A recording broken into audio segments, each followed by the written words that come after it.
guys. Good morning everyone. I am early here in my Alaga's school. And ito, mag-vlog-vlog ako dito. Diba ang ganda?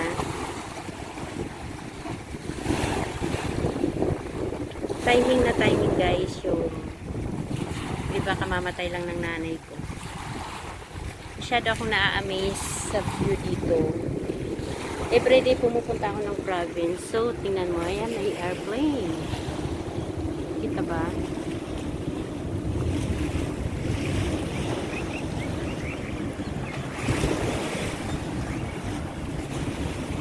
Hindi kaya ng camera ko yan. Kasi dun guys, sa kabila yung airport. Lantaw Island na to eh. Itong place where I stand. Malapit to sa airport. Tingnan mo kung gaano kaganda ang ginawa ng place. Although here in Hong Kong ay mga man-made lang lahat yung mga bahay, yung mga ganyan. But it is so beautiful.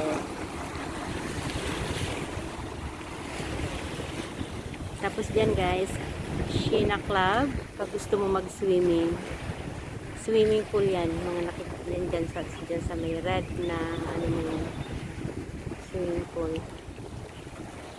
So, diba? Maglalakad na ako guys. Kasi baka naman hindi ko na mabutan yung bus. So, yan ang view ng aking everyday routine. Kasi lahat, almost ng mga tao dito guys, mga foreigner ang nakatira. Then, ayun yung school ng alaga ko. International school siya guys. Kasi ang sabi ng amo ko, diba sobrang layo talaga siya from their house. Ang sabi ng amo ko, instead daw nadalhin nila sa ibang bansa, almost the same lang naman yung tuition fee at saka gastos. So dito na lang nila dinala. But the problem is, itong school na to, wala sa Kulon school bus na pumupunta. So no choice ako maghatid sundo. Anyway, that's part of my job. Na kahit minsan ay nagre-reklamo ako kasi sobra talagang layo. Naubos ko na talaga yung oras ko dito. Ayan namang flowers.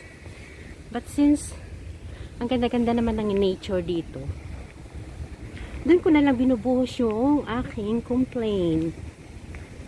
O, diba? Ang ganda siya guys. Kapaka-peaceful lang ng Hong Kong. May mga nyog. Remind me dun sa aming tukad. Sa Bicol. And then may mga at the middle of the mountain. Marami kang makikitang building. So, yan yung guys. Tapos dagat. Tapos yun, dun guys. Ang kita nyo yun, dun yung place where we live. Opposite talaga siya ng dagat. So, imagine niyo kung gaano ka layo. Yun yung tinuturo ko na yun. Yun yung building namin. Closer din sa tallest building na yan. Chimchachu yan. So, opposite talaga yung place ng school ng alaga ko sa bahay ng amo ko. So, yan. Sobrang ganda naman dito. Mag-vlog-vlog na lang ako para malibang. O, di ba guys?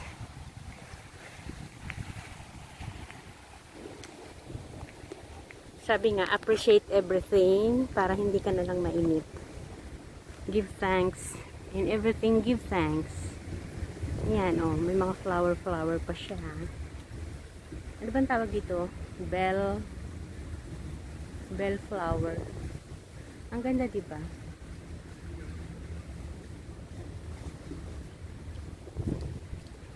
Ang ganda niya.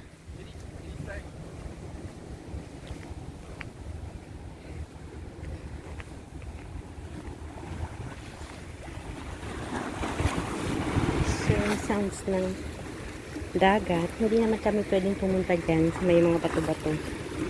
Kasi may fence siya guys. Ayan. So, ganyan lang. Tanaw-tanaw lang. Tapos, it is almost 8:30 now. medyo mataas na yung araw. Nasilaw na siya. So, ganda. It is perfect to say thank you to the Lord. Sabi nga yung sa kanta yun, Diyos, salamat po sa pag-iingat mo. Sa tagumpay na aking natamo, ang dating buhay inunang bisa.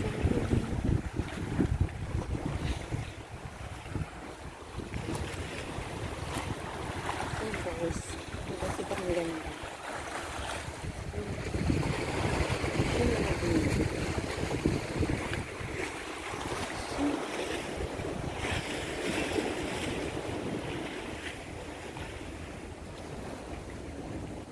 So, dun ko lang guys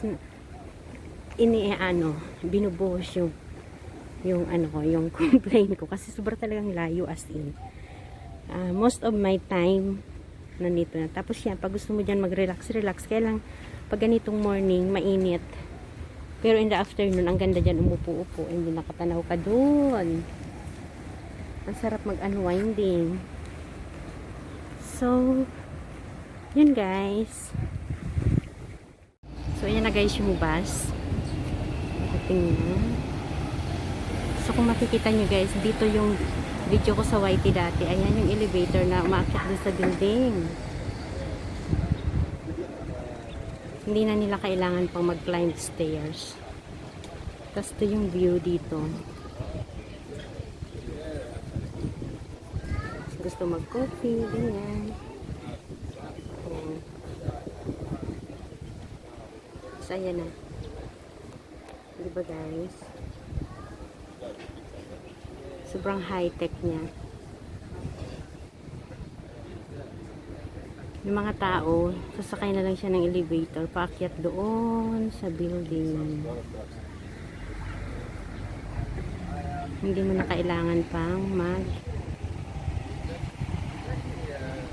ayan na guys yung bus. So, pauwi na ako guys para magtrabaho na lang. Kunan ko din ulit yan pag ako may time. Ayun siya.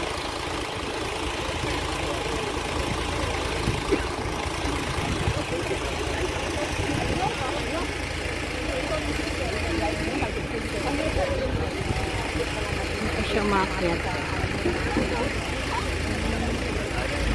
Baka naman ako iwanan na ng bus guys. Okay, good. Next time na lang guys. Bibidyohan ko ulit yun. Sasakay na ako sa bus. Dito na ako sa dati kong tambayan. My ever favorite. As you can hear. Ayan, meron dyan smoke creator. Nalilipad-lipad. So, ang ganda guys. See?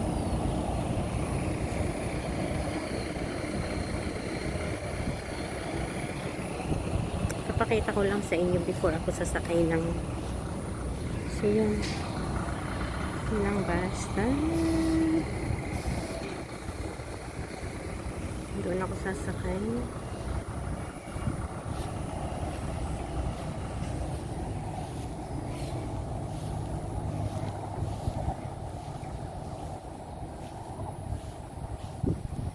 May tutubi guys, ang daming tutubi. Diba? Kaya gustong gusto ko yung place na to kasi as you can see, ang daming flowers.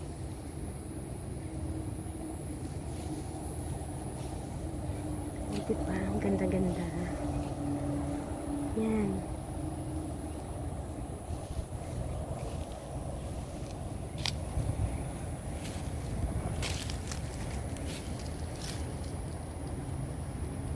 Cute. Mga namukbang bukadkad. Tapos yun, dami-dami niya mga small creatures guys, ng mga butterfly. Cute-cute niya. Ang ganda oh. Nag-enjoy sila dyan sa flowers. So ito guys. So ayan, may airplane na naman. Tagatanaw na lang ako ng airplane.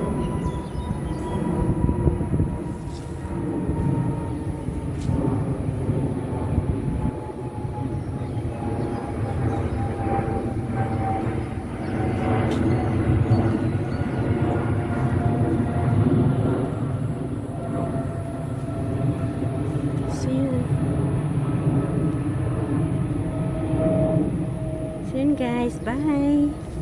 I'm hungry na, hindi pa ako nag-breakfast. I'm going home na. Heading to the MTR.